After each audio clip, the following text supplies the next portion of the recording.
So people are asking me what happened.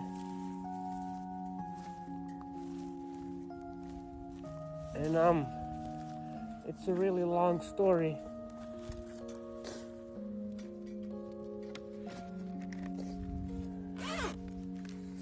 But I'm gonna tell you guys anyway.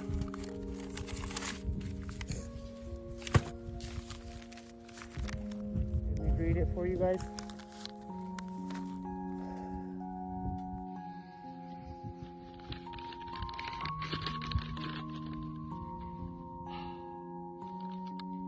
On December 2nd, officers was dispatched by the Taos Central Dispatch Area to Albertsons in reference of a report of a male sitting on a motorcycle drinking a bottle of liquor.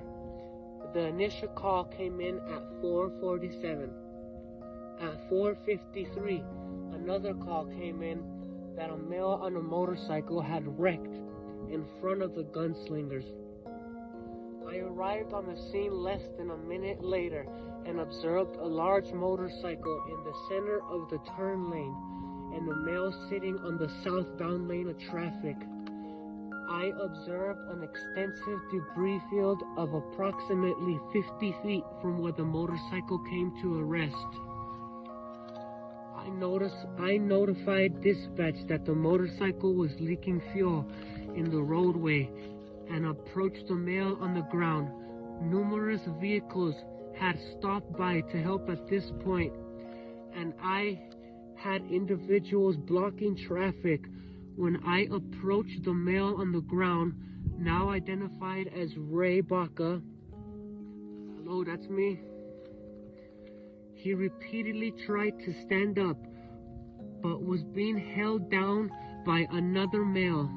Medics got on the scene. The male that was assisting told me that Ray had freaked out when I had pulled up. I informed the male that Ray had been called in a few minutes prior to having been consuming alcohol. I knelt down to speak with Ray, who was still not calm at this point. I tried asking Ray if he was okay, but he groaned at me and continued.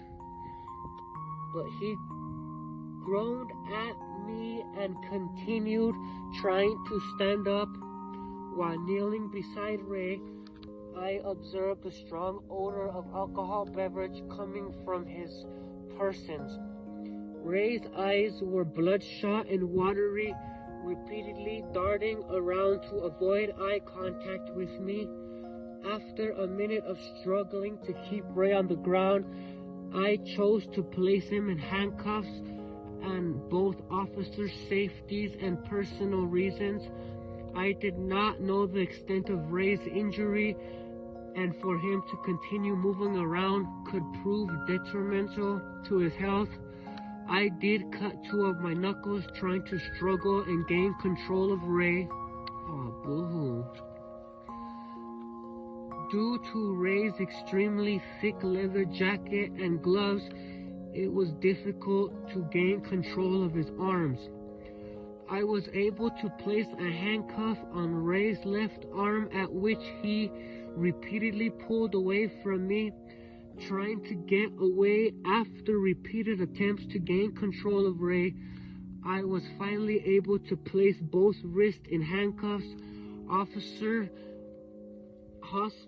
We took him to the hospital for medical clearance. I began photographing the debris field, located 3 unopened bottles of Fireball and a shattered bottle of Evan Williams whiskey. I also observed a small burrito on the roadway and a marijuana pipe. The motorcycle was identified as a 1997 Yamaha. The motorcycle was on its side at the time of my arrival and had been leaking fuel in the roadway. Bystanders were able to stand up the motorcycle upright while I was trying to place Ray in handcuffs. Once at the hospital, Ray voluntarily admitted that he had taken a shot of Hennessy, then changed to having no drinks. Officer Martinez told Ray that he drank the shots so that he would be able to drive home to Albuquerque and be safe. While in the hospital waiting for a medical clearance, Ray tore out his IV 3 times and remained relatively non-compliant while he was here. While handcuffed to the hospital bed, I observed Ray and attempted to pick the handcuff with his shoelace of his boot. Because Ray had an obvious head injury, road rash, and swollen eyebrow, I waited approximately an hour after being checked out by a medical staff.